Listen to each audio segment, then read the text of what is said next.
Oi, hoje a gente mergulha num momento bem forte lá em Atos, capítulo 26. É o Paulo, sabe, acorrentado, mas tendo que se defender na frente do rei Agripa. Exato. E é uma situação delicada, né? Paulo tá ali e ele meio que joga com o fato de que Agripa ah, conhece os costumes, as polêmicas judaicas. Ele pede paciência para ser ouvido. E o centro da defesa dele é a fé, né? A esperança na ressurreição. Justamente. Algo que ele baseia na promessa de Deus aos antepassados, mas que assim, os acusadores dele rejeitavam totalmente. Aí tá a tensão. E é interessante como ele começa, falando dele mesmo, né? Tipo, olha, eu era um fariseu, super rigoroso, todo mundo me conhecia lá em Jerusalém. Sim, ele não esconde nada, admite que perseguia, e com muita força, os cristãos, prendia, votava pela morte deles. Uma obsessão, ele diz. Chegou a ir atrás deles até em outras cidades. Parece até que está falando contra si mesmo, né? Pois é. Que faz a mudança dele ser tão uau? O que leva alguém assim tão convicto a virar a chave completamente? Aí entra a estrada para Damasco. Isso, o ponto de virada total. Ele descreve aquela luz do céu mais forte que o sol do meio-dia e a voz falando com ele em aramaico. É muito vívido, né? A intensidade dessa experiência que transforma tudo. E a voz se apresenta: Eu sou Jesus a quem você persegue. E dá uma missão para ele ali mesmo. Uma missão assim gigantesca, ser servo, testemunha. Para abrir os olhos das pessoas, né? Tirar da escuridão para a luz, do poder de Satanás para Deus. Para receberem perdão, herança pela fé.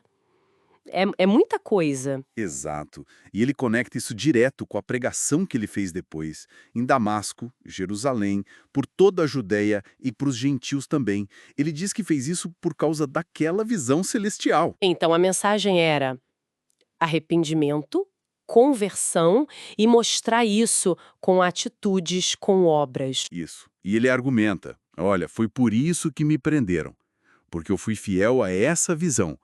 E ele ainda tenta mostrar que isso não é nada novo, está alinhado com Moisés, com os profetas. Que o Messias ia sofrer, ressuscitar e trazer luz para todo mundo. Ele está buscando uma linha de coerência, né? Exatamente. Tentando mostrar que não é uma invenção dele, mas a continuidade da promessa. Só que essa linha de raciocínio é interrompida. De forma bem brusca. Pois é, Festo, o governador, não se aguenta. Grita ali no meio acusando Paulo de estar louco. Tanto estudo te levou à loucura. Nossa, que momento.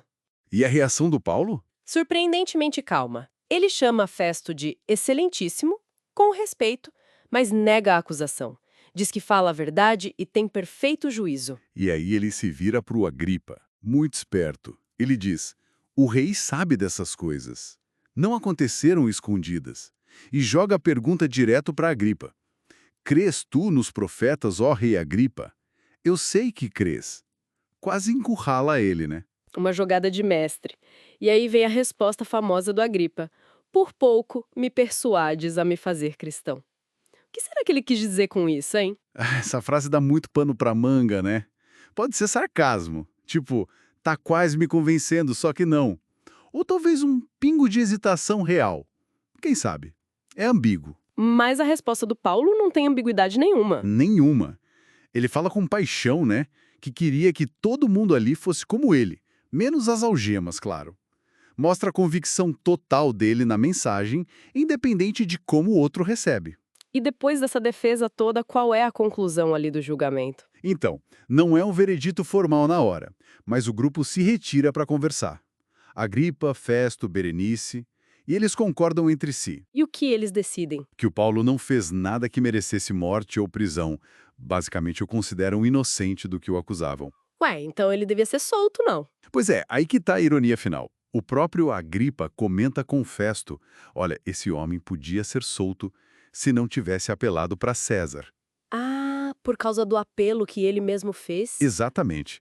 Como cidadão romano, ele pediu para ser julgado pelo imperador em Roma.